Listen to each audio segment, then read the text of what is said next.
Sir పేరు కొన్ని నెలలుగా దేశవ్యాప్తంగా మారుమ్రోగుతున్న టాపిక్. ఇప్పుడు దేశంలో ఇదే ట్రెండింగ్ ట్రెండ్ సెట్టింగ్ కూడా అయ్యింది. ఎవరి నోట విన్నా అదే సర్. ఎందుకంటే కాశ్మీర్ నుంచి కన్యాకుమారి వరకు ఇదే రగడ నడుస్తుంది. ఇండి కూటమి కేంద్ర ఎన్నికల సంఘాన్ని టార్గెట్ చేసిందన్న విమర్శలు కూడా వస్తున్నాయి.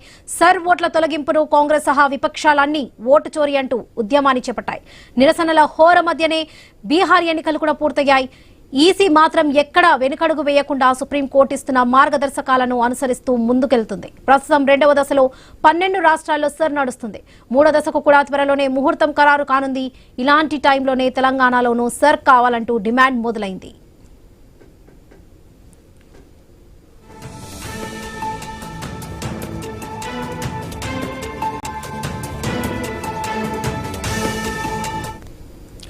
సర్లో భాగంగా హైదరాబాద్ లో జరిగిన బిఎల్ఓ సమావేశంలో కేంద్ర ఎన్నికల సంఘం కమిషనర్ జ్ఞానేష్ కుమార్ ప్రసంగించారు. ఈ సమావేశంలో జ్ఞానేష్ కుమార్ కీలక వ్యాఖ్యలు చేశారు. ఇప్పటికే వివాదంగా మారిన బీహార్ సర్ను ప్రామాణికంగా తీసుకుని తెలంగాణలోనూ పారదర్శకంగా అమలు చేయాలంటూ ఆదేశించారు.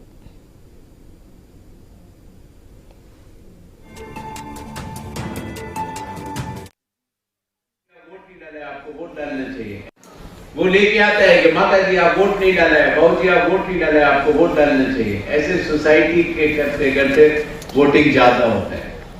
अर्बन एरियाज में आप बिल्कुल सही बोल रहे हैं, यू आर एब्सोल्युटली करेक्ट. एक तो लोग आजू बाजू के लोग को जानते नहीं है, कोई वोट डालने जाते हैं, कोई नहीं जाते हैं.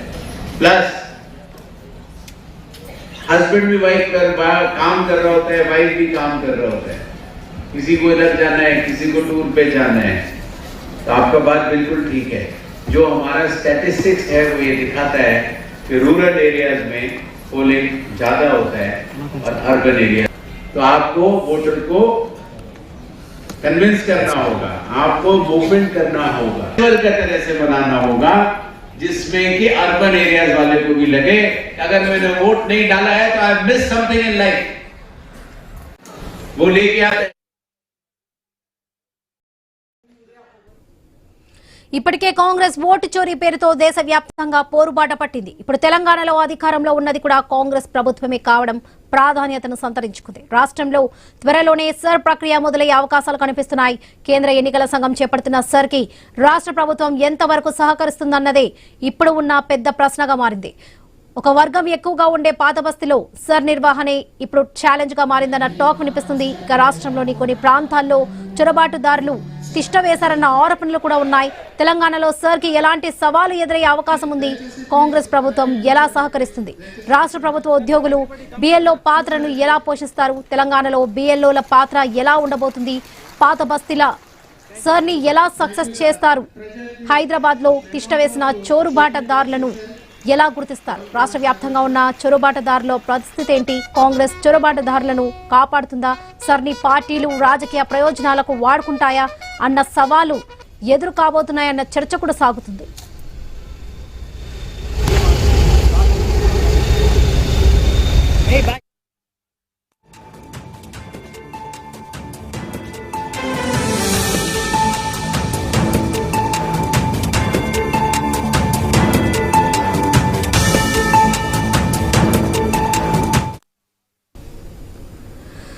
సర్ పేరు కొన్ని నెలలుగా దేశవ్యాప్తంగా మారుమ్రోగుతున్న టాపిక్. ఇప్పుడు దేశంలో ఇదే ట్రెండింగ్ సెట్టింగ్ కూడా అయింది. ఎవరి నోట విన్నా అదే సర్. ఎందుకంటే కాశ్మీర్ నుంచి కన్యాకుమారి వరకు ఇదే రగడ నడుస్తుంది. ఇండి కూటమి కేంద్ర ఎన్నికల సంఘాన్ని టార్గెట్ చేసిందన్న విమర్శలు కూడా వస్తున్నాయి. సర్ ఓట్ల తొలగింపును కాంగ్రెస్ సహా విపక్షాలన్నీ ఓటు చోరీ అంటూ ఉద్యమాన్ని చేపట్టాయి. నిరసనల హోరు మధ్యనే బీహార్ ఎన్నికలు కూడా పూర్తయ్యాయి. ఈసీ మాత్రం ఎక్కడా వెనకడుగు వేయకుండా సుప్రీంకోర్టు ఇస్తున్న మార్గదర్శకాలను అనుసరిస్తూ ముందుకెళ్తుంది. ప్రస్తుతం 2వ దశలో 12 రాష్ట్రాల్లో సర్ నడుస్తుంది. 3వ దశకు కూడా త్వరలోనే ముహూర్తం ఖరారు కానుంది. ఇలాంటి టైంలోనే తెలంగాణలోనూ సర్ కావాలంటూ డిమాండ్ మొదలైంది.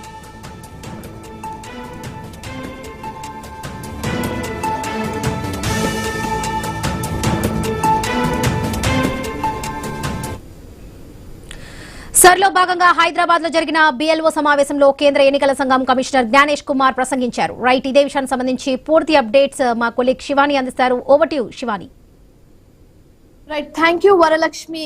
సో మొత్తానికైతే కశ్మీర్ టు కన్యాకుమారి ఇప్పుడు ఎక్కడ చూసినా ఒక ట్రెండింగ్ టాపిక్ అయితే చాలా గట్టిగా నడుస్తుంది, and that is SIR, special intensive revision.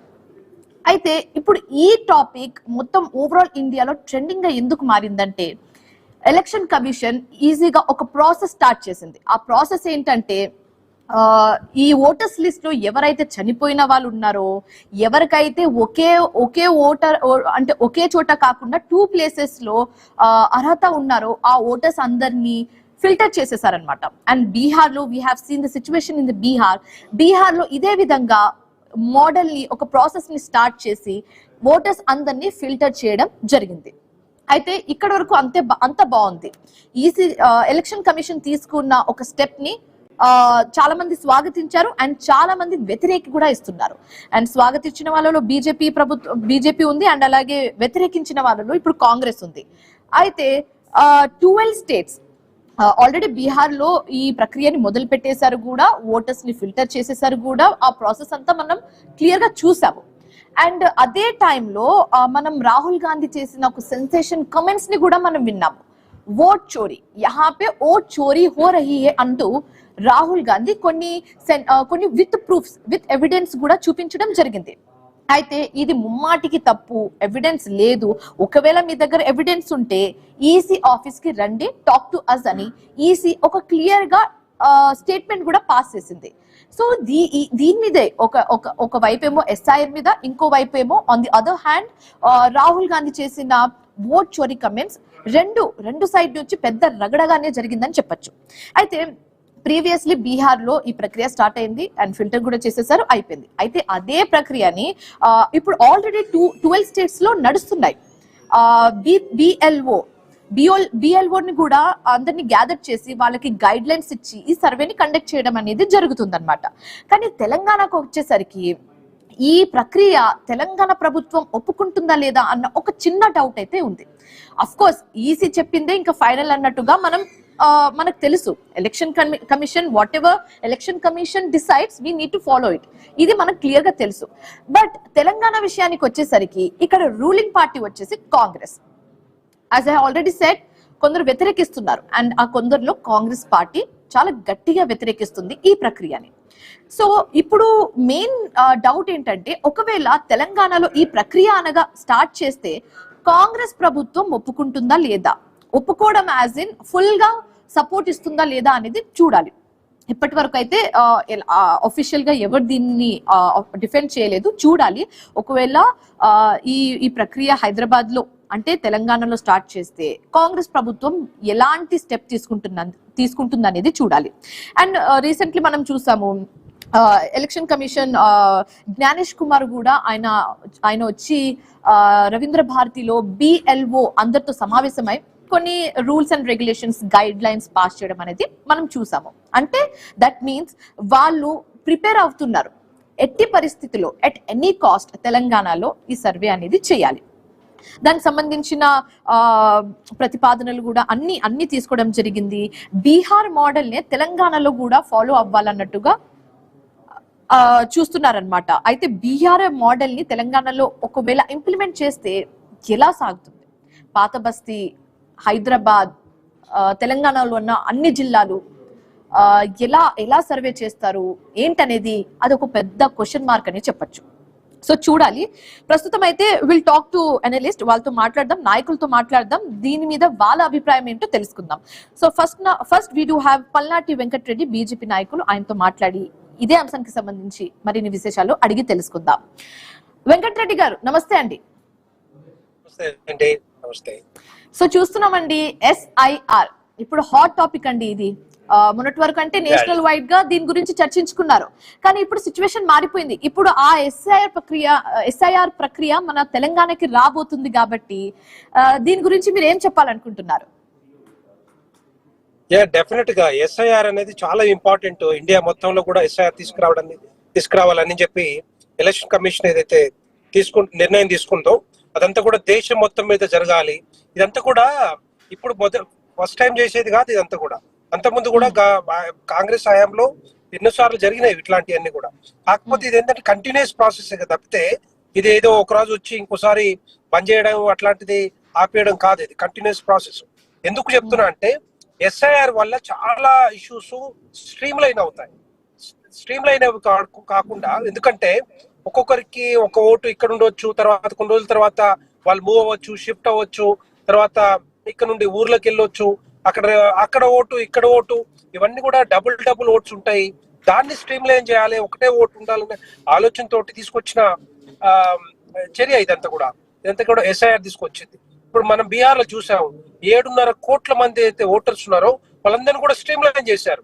దాంట్లో దగ్గర డబుల్ ఓట్స్ కానీ, లేకపోతే చొరబాటుదారులే కానీ, లేకపోతే బంగ్లాదేశ్ కానీ, రోహింగ్యాలు కానీ, మిగతా వాళ్ళు ఎవరైతే వచ్చారో వాళ్ళన్నీ కూడా స్ట్రీమ్ లైన్ చేసిన పరిస్థితి మనం చూసాం. దగ్గర 65 లక్షల మంది మరి డూప్లికేట్ ఓటర్స్ కానీ, చొరబాటుదారులు కానీ వాళ్ళ ఓటర్లన్నీ కూడా తీసేశారు. సో వాళ్ళని మరి బేసిక్ ఏంటంటే detect and delete and deport చేయటమే ఒక లక్ష్యంగా కేంద్ర ప్రభుత్వం కానీ లేకపోతే ఎలక్షన్ కమిషన్ కానీ పనిచేస్తా ఉంది.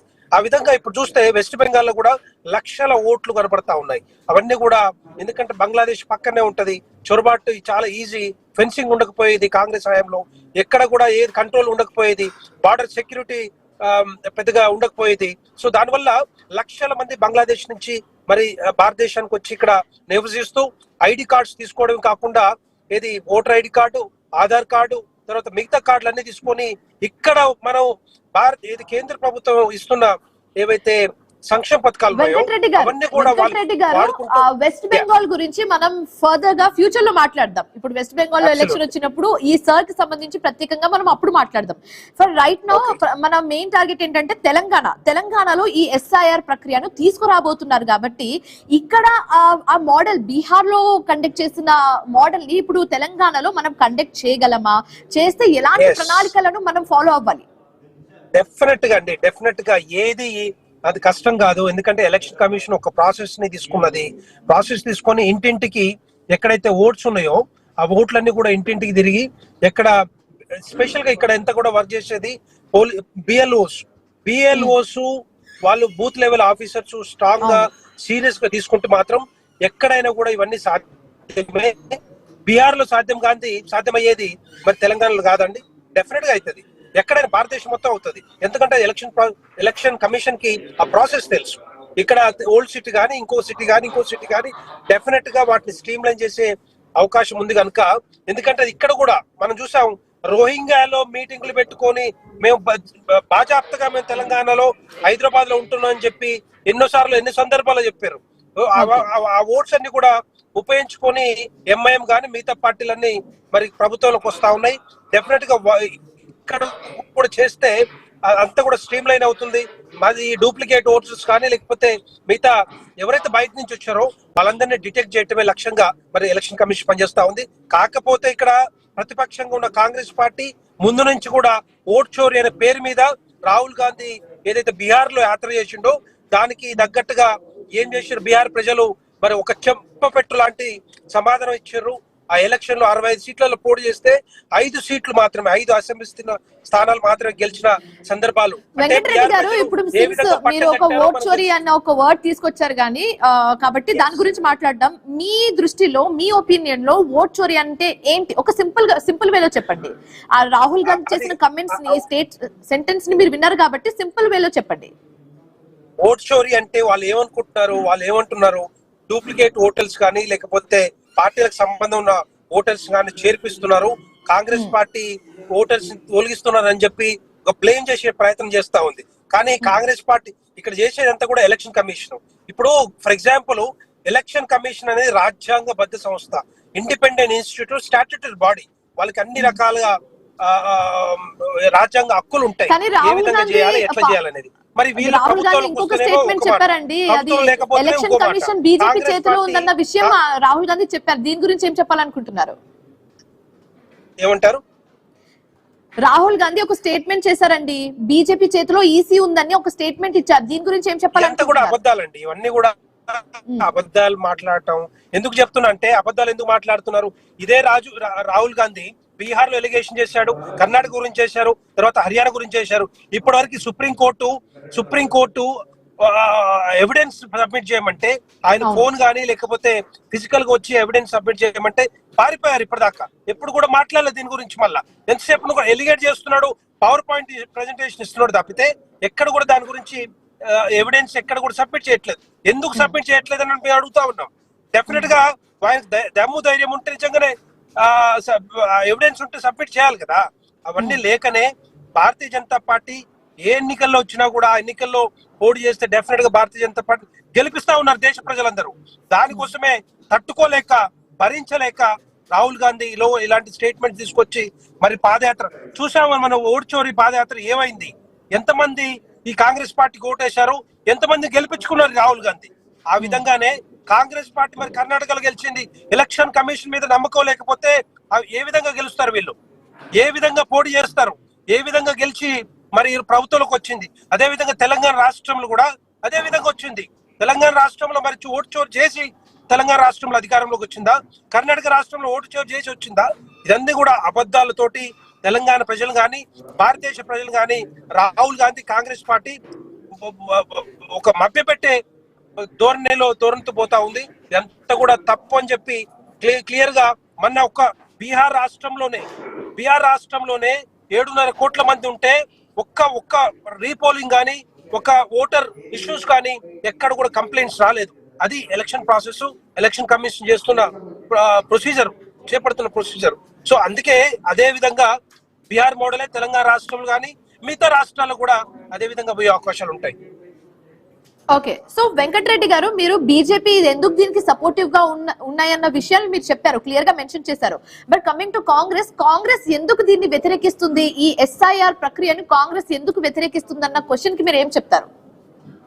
నేను అదే ఇంతకుముందు చెప్పాను కదా, రాహుల్ గాంధీ ఎక్కడ పోటీ చేసినా, కాంగ్రెస్ పార్టీ ఎక్కడ పోటీ చేసినా కూడా వాళ్ళకు నూకలు చెల్లినట్టు వాళ్ళు కాంగ్రెస్ పార్టీ గెలిచే పరిస్థితులు లేరు. మనం చూసాం, వాళ్ళు పాలిస్తున్న రాష్ట్రాలే మధ్యప్రదేశ్ కానీ, రాజస్థాన్ కానీ, లేకపోతే హర్యానా కానీ భారతీయ జనతా పార్టీ చేతిలోకి వచ్చాయి. ఎందుకంటే భారతీయ జనతా పార్టీ కేంద్ర ప్రభుత్వం కానీ ప్రధానమంత్రి నరేంద్ర మోడీ గారు చేస్తున్న కృషి, అభివృద్ధి, సంక్షేమ పథకాలు ప్రజలకు చేరువవుతున్నాయి. కాబట్టి కాంగ్రెస్ పార్టీని ఓడించి భారతీయ జనతా పార్టీని ఆదరిస్తా ఉన్నారు. కాబట్టి దాన్ని తట్టుకోలేక ఏదో ఒక రకంగా బ్లేమ్ చేయాలి, ఏదో రకమైన బురద జల్లాలనే ప్రయత్నంతో రాహుల్ గాంధీకి ఇట్లాంటి ప్రయత్నం చేస్తా ఉన్నారు. కానీ ఎట్టి పరిస్థితుల్లో ఎవరు కూడా ఊరుకునే ప్రసక్తి లేదు. తెలంగాణ ప్రజలే కాదు, భారతదేశ ప్రజలందరూ కూడా భారతీయ జనతా పార్టీని ఆదరిస్తా ఉన్నారు, మోడీ గారిని ఆదరిస్తా ఉన్నారు. ఈ ఎలక్షన్ మనం ఆయన తర్వాత ఓటు చోరీ మన ఒక ధర్నా కార్యక్రమం కూడా చేశారు. ధర్నా కార్యక్రమంలో ఏం కనపడింది, ఏం చేశారు, ఎవరికి ఏం చేస్తున్నారు, అవన్నీ కూడా బయట పెట్టారు. ఎవిడెన్స్ లేకుండా ఇష్టం వచ్చినట్టు మాట్లాడితే ఎవరు ఊరుకుంటారు చెప్పండి? ఇదంతా కూడా బ్లేమ్ చేయడానికి చేస్తున్న ప్రయత్నం తప్పితే ఎక్కడ కూడా కాదు. నేను ఇంతకుముందు చెప్పిన 2 ఎగ్జాంపుల్స్, కర్ణాటకలో ఓటు చోరీ చేసి ప్రభుత్వంలోకి వచ్చిర్రా, తెలంగాణ రాష్ట్రంలో ఓటు చోరీ చేసి ప్రభుత్వంలోకి వచ్చిర్రా, వాడికి సమాధానం చెప్పమంటే పారిపోతా ఉన్నాడు రాహుల్ గాంధీ. కాంగ్రెస్ పార్టీ నాయకులు పారిపోతా ఉన్నారు. ఎంతసేపు కూడా ఓటు చోరీ అంటారు. మళ్ళా ఏది ఓటు చోరీ నాకు అర్థం కాలేదు. అదే మొన్న అమిత్ షా కూడా ఇదే విషయాన్ని ప్రస్తావించారు కదా, మీరు గెలిచిన చోట ఓట్ చోరీ అని పదం ఎత్తట్లేదు, అదే మేము గెలిచిన చోట ఓట్ చోరీ జరిగింది అనేది మీరు చెప్తున్నారు అనేది మొన్న సభలో అమిత్ షా కూడా చెప్పడం జరిగింది. ఓకే, సో వెంకటరెడ్డి గారు మాట్లాడదాం. ఇప్పుడు ఆయన అమేథీలో కాదు, వాళ్ళు అమేథీలో గెలుస్తారు. ఆయన ప్రియాంక గాంధీ, రాహుల్ గాంధీ కేరళలో గెలుస్తాడు. మరియు ఆయన ఎలక్షన్ కమిషన్ కదా కండక్ట్ చేసింది, అక్కడ ఓటు చోరుతోటే వాళ్ళు పార్లమెంట్ సభ్యులు అయ్యారా? దానికి సమాధానం చెప్పాడు. ఎందుకు సమాధానం చెప్పాడు? నిజంగానే ఎలక్షన్ కమిషన్ మీద, రాజ్యాంగబద్ధ సంస్థ మీద నమ్మకం లేకపోతే రిజైన్ చేసి వెళ్ళిపోవాలి కదా. రిజైన్ చేసి మరి you should call for re-election again. So అవన్నీ చేయరు మళ్ళీ. ఓకే, ఓట్ చోరీ జరిగితే బేసికలీ అన్ని చోట్ల జరగాలి, ఒక చోట జరిగి ఇంకో చోట జరగకపోవడం అనేది లేదు. అదే అంటున్నాం మేము కూడా. We wanted actually to have a re-election or to have a confidence on the election commission. మీరు ఇష్టం వచ్చినట్టు మాట్లాడితే అంటే కాంగ్రెస్ పార్టీ ఏ విధంగా ఊరుకుంటారు చెప్పండి? వెంకటరెడ్డి గారు మాట్లాడదాం. Moving on to political analyst professor Seshu గారిని జాయిన్ చేస్తున్నాము. శేషు గారు చెప్పండి, ఇన్ని రోజులు నేషనల్ వైడ్ గా అయితే మనం చూసాము ఎస్ఐఆర్ ఎంత ట్రెండింగ్ లో, ఎంత హాట్ టాపిక్ గా నిలిచింది. ప్రతిపక్షాలు, అధికార పార్టీ దీని గురించి వివాదాలు చేసుకోవడం కూడా, స్టేట్మెంట్స్ పాస్ చేసుకోవడం కూడా మనం చూసాము. అయితే మొత్తానికైతే ఈ ఎస్ఐఆర్ ప్రక్రియ అనేది ఇప్పుడు తెలంగాణకి రాబోతుంది కాబట్టి ఇక్కడ బీహార్ మోడల్ ని, ఆ ఎస్ఐఆర్ ప్రక్రియని ఇక్కడ తీసుకురా తీసుకురాబోతున్నారు కాబట్టి ఇక్కడ కండక్ట్ చేయడం ఎంతవరకు సులభంగా ఉంటుంది? బేసికలీ ఇక్కడ అధికారంలో ఉంది కాంగ్రెస్ కాబట్టి దీనికి ఫుల్ సపోర్ట్ ఇస్తుందని మీరు అనుకుంటున్నారా? మీ ఒపీనియన్ ఏంటి? Yeah, central election commissioner chief commissioner Gyanesh Kumar గారు మన తెలంగాణ రాష్ట్ర పర్యటనలో భాగంగా ఒక కీలకమైనటువంటి వ్యాఖ్య చేశారు. తెలంగాణ రాష్ట్రంలో కూడా స్పెషల్ ఇంటెన్సివ్ రివిజన్ కార్యక్రమాన్ని చేపడతామని చెప్పారు. ఇప్పటికీ దేశంలో 2వ దశ సర్ అనేటటువంటి కార్యక్రమం జరుగుతుంది. మొదటి దశలో బీహార్ రాష్ట్ర శాసనసభ ఎన్నికలకు ముందు అక్కడ ఈ స్పెషల్ ఇంటెన్సివ్ రివిజన్ ని తీసుకురావడం జరిగింది. బట్ అప్పుడు చాలా కీలకమైనటువంటి విమర్శలు ఈ రివిజన్ పైన జరిగాయి. అప్పుడు ఏం జరిగాయి అంటే ప్రతిపక్షాలకు సంబంధించినటువంటి నియోజకవర్గాల్లోనే ఓట్లను తొలగిస్తున్నారు అనేది ఒక ఆరోపణ వచ్చింది. సుప్రీంకోర్టు దాకా వెళ్ళటం జరిగింది. సుప్రీంకోర్టు కూడా కొన్ని సూచనలు చేయటం జరిగింది ఎలక్షన్ కమిషన్ ఆఫ్ ఇండియాకి. వాటిని పరిగణలో కూడా తీసుకోవడం జరిగింది. అక్కడ ఈ స్పెషల్ ఇంటెన్సివ్ రివిజన్ సక్సెస్ అయిన తర్వాత మళ్ళా 2వ దశ స్పెషల్ ఇంటెన్సివ్ రివిజన్ ని 9 రాష్ట్రాల్లోనూ 3 కేంద్ర పాలిత ప్రాంతాల్లోనూ, అంటే ఎన్నికలు జరగబోతున్నటువంటి వెస్ట్ బెంగాల్లోను, తమిళనాడులోను, తర్వాత కేరళలోను, గుజరాత్ లోను, వీటన్నిటిలో కూడా స్పెషల్ ఇంటెన్సివ్ రివిజన్ కార్యక్రమాన్ని చేపడుతున్నారు. 2వ దశలో భాగంగా మొత్తం 12, 9 + 3 12 కూడా ఈ 2వ దశ స్పెషల్ ఇంటెన్సివ్ రివిజన్ చేస్తున్నారు. ఇక్కడ కూడా వెస్ట్ బెంగాల్ నుంచి తీవ్రమైనటువంటి ఆరోపణలు వస్తున్నాయి. వెస్ట్ బెంగాల్లో కూడా పెద్ద ఎత్తున ఓట్లను తొలగించేటటువంటి ప్రక్రియ చేపడుతున్నారు అనేది. ఇప్పటికే 58 లక్షల ఓట్లను, అంటే ఒక వెస్ట్ బెంగాల్లోనే 2వ దశలో 58 లక్షల ఓట్లను తొలగించారు. వాటిపైన ఏమైనా అభ్యంతరాలు ఉంటే జనవరి వరకు మీరు అభ్యంతరాలు చెప్పొచ్చని సిసి వాళ్ళకి ఇచ్చింది, అవకాశం ఇచ్చింది. బట్ వీటిపైన అభ్యంతరాలు వస్తున్నప్పటికీ కూడా ఇక్కడ ఏంటి అంటే ప్రతిపక్షాల నుంచి ప్రధానంగా వస్తున్నది మేము గెలిచేటటువంటి చోట్ల, మేము బలంగా ఉన్నటువంటి చోట్ల ఓట్లు తొలగిస్తున్నారు. కానీ మనం ఒకటి ఒప్పుకోవాలి, ఏంటి అంటే స్పెషల్ ఇంటెన్సివ్ రివిజన్ జరగాల. ఓటర్ల లిస్టులో ప్రక్షాళన జరగాల్సినటువంటి అవసరం ఉంది. అనేక రకాలైనటువంటి తప్పులు ఉన్నాయి దాంట్లో. ఆ తప్పులను సరిచేయాల్సినటువంటి అవసరం ఉంది. ముఖ్యంగా చనిపోయినటువంటి వాళ్ళ ఓట్లు కూడా కొనసాగుతున్నాయి, డూప్లికేషన్ ఓట్లు కొనసాగుతున్నాయి, డబుల్ ఎంట్రీ ఓట్లు కొనసాగుతున్నాయి, తర్వాత ఫేక్ ఓట్లు కూడా కొనసాగుతున్నాయి. వాటన్నిటినీ తీసివేయాల్సినటువంటి అవసరం ఉంది. ఖచ్చితంగా దాన్ని మనం ఒప్పుకోవాలి. అయితే ఇది కొన్ని పార్టీలను టార్గెట్ చేసే విధంగా ఉండకూడదు అనేటటువంటిది. ఎందుకంటే మన ప్రజాస్వామ్యంలో మీరు అన్నట్టుగానే ఈ ప్రక్రియ జరగాలి, 100% కరెక్ట్ అని చెప్పొచ్చు. ఇప్పుడు అప్పుడు ఎప్పుడో జరిగిన ప్రక్రియని ఇప్పుడు మళ్ళీ తీసుకురావాలి, ఫిల్టర్ చేయాలి. ఆబ్వియస్ గా అది ఆ ప్రక్రియ అనేది చాలా మ్యాండేటరీ అని చెప్పొచ్చు. కానీ ఆ ప్రక్రియ కరెక్ట్ వేలో నడుస్తుందా లేదా అనేది ఇప్పుడు చాలా మందికి రేజ్ అవుతున్న క్వశ్చన్. దీని గురించి ఏం చెప్తారు మీరు?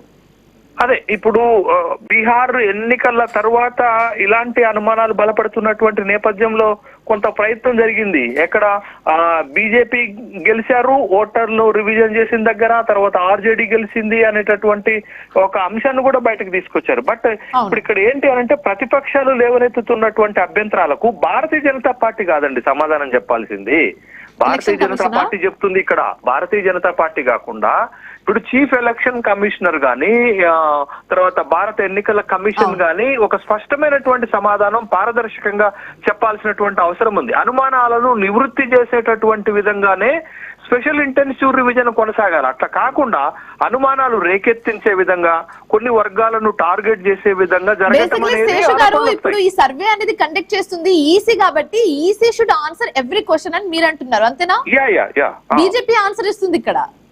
అదే నేను అనేది కూడా అదే. ఇప్పుడు ఒక ప్రభుత్వం కంటే కూడా ఇప్పుడు స్వతంత్ర సంస్థ కదా ఎలక్షన్ కమిషన్ ఆఫ్ ఇండియా, రాజ్యాంగబద్ధంగా ఏర్పాటైనటువంటి సంస్థ కదా, దానికి ఉండేటటువంటి బాధ్యతలు దానికి ఉన్నాయి కదా. కానీ ఇక్కడ జ్ఞానేష్ కుమార్ నాయకత్వంలో ఉన్నటువంటి chief election commission of India ఎదురుదాడి చేస్తుంది. వెంకటరెడ్డి గారు మాట్లాడతారంట, ఆయన ఒపీనియన్ ఒకసారి చెప్తారంట దీని మీద. చెప్పండి వెంకటరెడ్డి గారు.